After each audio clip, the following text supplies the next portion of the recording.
अस्सलाम वालेकुम। ये हमारा 5th लेक्चर है सेल डिविजन के ऊपर। इस लेक्चर के अंदर हम डिस्कस करेंगे remaining part of meiosis first. ठीक है, हमने मेटाफेज तक देखा था, मेटाफेज फर्स्ट तक। इसमें हम देखेंगे anaphase first. Anaphase first, meiosis first का एनाफेज फर्स्ट में क्या इवेंट्स होता है। अब देखो, एनाफेज फर्स्ट में क्या होता है, separations of homologous chromosomes। homologous chromosomes का क्या होते हैं, separations हो जाते हैं यहाँ पे।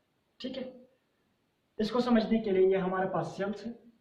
इसके अंदर मेटाफेज स्टेज में जो होमोलोगस क्रोमोसोम्स था वो इस तरह से प्रेजेंस था। अब ये होमोलोगस जो क्रोमोसोम्स है ये इस सेंट्रियोल के फाइबर से स्पेंडल फाइबर के साथ अटैच्ड था। अब एनाफेज में क्या करते हैं, ये अपोजिट पोल्स की तरह मूव करने लगते हैं। तो एनाफेज ऑफ मियोसिस फर्स्ट में क्या होता है, सेपरेशंस या migrations of homologous chromosomes to their respective poles. Opposite poles की तरफ क्या होते हैं, ये मूव करने लगते हैं एनाफेज फर्स्ट में। इसके बाद क्या होता है, टीलोफेज। टीलोफेज में क्या होता है, ये जो होमोलोगस जो क्रोमोसोम्स होता है रेस्पेक्टिव पोल्स पे पहुंच जाते हैं। सपोज यहां पे पहुंच गए और इसके ऊपर न्यूक्लियर मेम्ब्रेन का फॉर्मेशंस हो जाते हैं। इस तरह से न्यूक्लियर मेम्ब्रेन फॉर्मेशंस हो जाती है। ठीक है, in case of telophase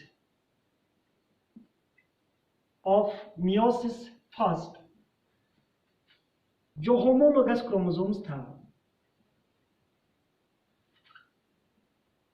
reached respective poles and यहां पे क्या होता है,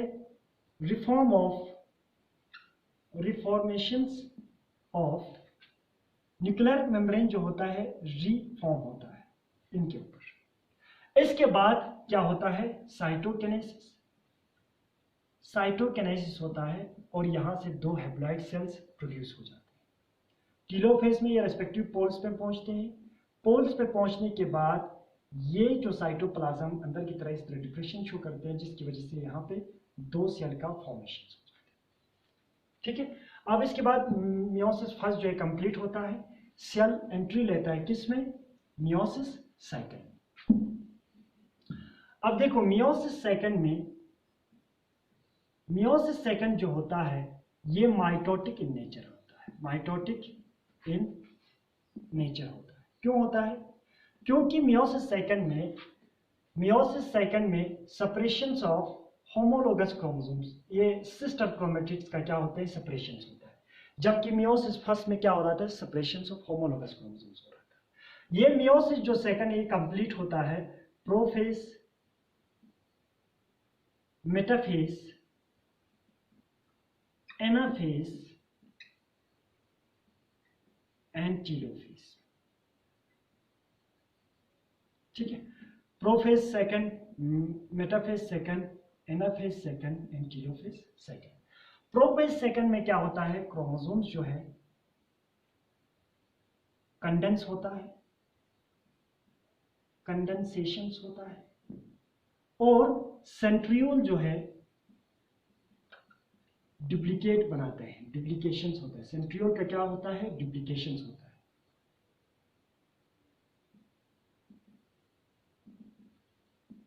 ठीक है, इसके बाद मेटाफेज में क्या आता है, ये जो क्रोमोसोम्स है, सिस्टर जो क्रोमेटिड्स है, सिस्टर क्रोमेटिड्स है,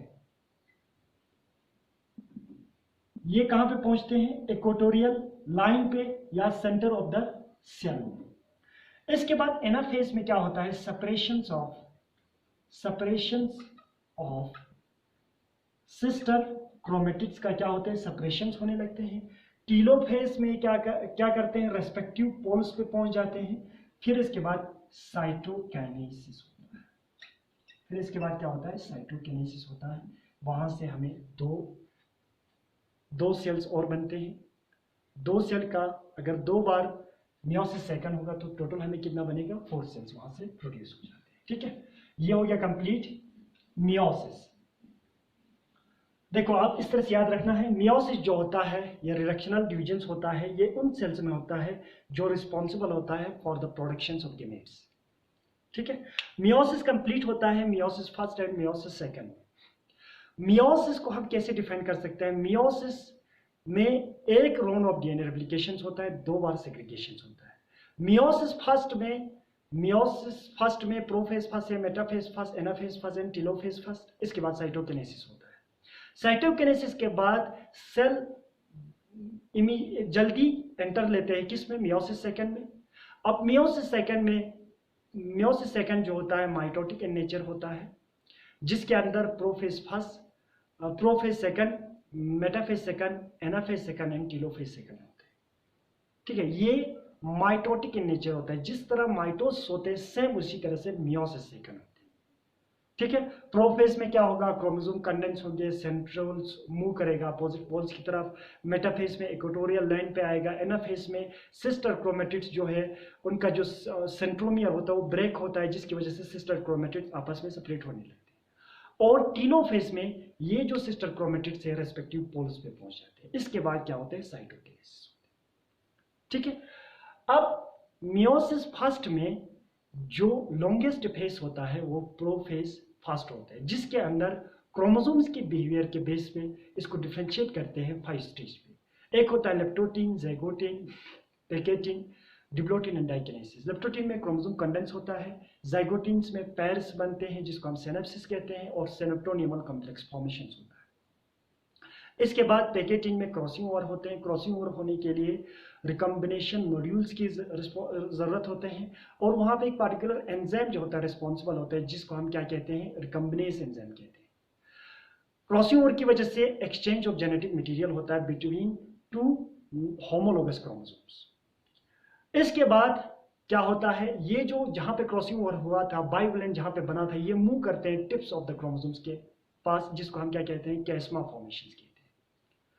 फिर इसके बाद डाइकिनेसिस होते हैं। ये केस्मा जो होता है रिमूव हो जाते हैं, 2 सिस्टर क्रोमेटिड क्रोमोसोम्स जो है प्रेजेंट रहते हैं इन साइड द न्यूक्लियस। फिर मेटाफेज में क्या होता है, न्यूक्लियस मेम्ब्रेन कंप्लीट डिसअपीयर होते हैं। ये जो होमोलोगस जो क्रोमोसोम्स है आपस में सेपरेट हो जाते हैं। फिर एनाफेज में अपोजिट पोल की तरफ मूव करने लगते हैं। फिर टीलोफेज में उनके ऊपर लेयर्स बनने लगते हैं न्यूक्लियर मेम्ब्रेन। फिर इसमें साइटोकिनेसिस होते हैं। फिर इमीडिएटली मियोसिस सेकंड में एंट्री लेते हैं। That is all about the meiosis. Inshallah, next lecture we will discuss about the mitosis and importance of meiosis. Thank you very much.